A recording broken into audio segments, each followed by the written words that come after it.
दोस्तों, यूपी की योगी सरकार ने मंगलवार को कैबिनेट मीटिंग में कई बड़े फैसले लिए हैं। कुछ ऐसे फैसले जो आपकी जेब पर असर डालेंगे तो कुछ ऐसे जो प्रदेश के विकास की दिशा तय करेंगे। तो आइए आपको बताते हैं उन सभी प्रस्तावों के बारे में जो योगी सरकार ने अपनी कैबिनेट बैठक के दौरान लागू की है। नमस्कार, आप देख रहे हैं जन एक्सप्रेस, आपके साथ मैं अरुण चौरसिया। दोस्तों, अगर आप यूपी में नई गाड़ी खरीदने की सोच रहे हैं तो जरा रुक जाइए, क्योंकि अब गाड़ी खरीदना महंगा हो गया है। क्योंकि सरकार ने 2 व्हीलर और 4 व्हीलर पर 1% टैक्स बढ़ा दिया। मतलब अगर पहले 7% टैक्स लगता था तो अब 8% लगेगा। जैसे मान लीजिए किसी एक कार की एक शोरूम प्राइस 7,29,501 रुपए है, तो पहले इस पर टैक्स 58,360 रुपए पड़ता था, जो अब टैक्स के रूप में 65,655 रुपए पड़ेगा। यानी करीब 7,295 रुपए आपको ज्यादा चुकाने होंगे। लेकिन अगर आप बाइक खरीदते हैं और आपकी बाइक 40,000 से कम की है तो कोई फर्क नहीं पड़ेगा,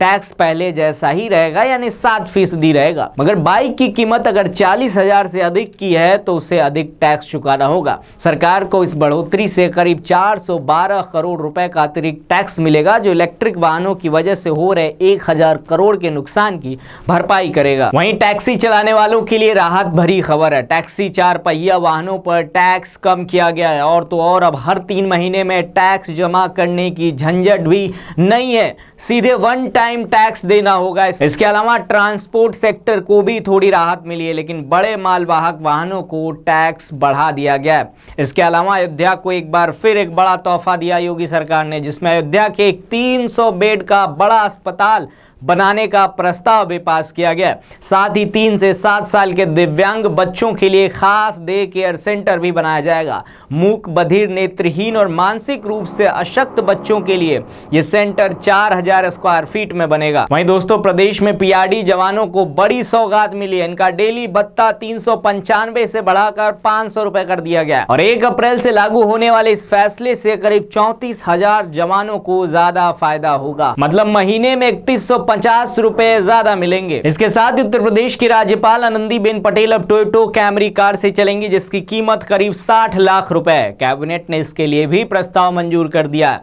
वहीं ट्रांसपोर्ट सिस्टम में भी बदलाव किया गया है। अब तहसील स्तर पर मोटर व्हीकल इंस्पेक्टर तैनात होंगे।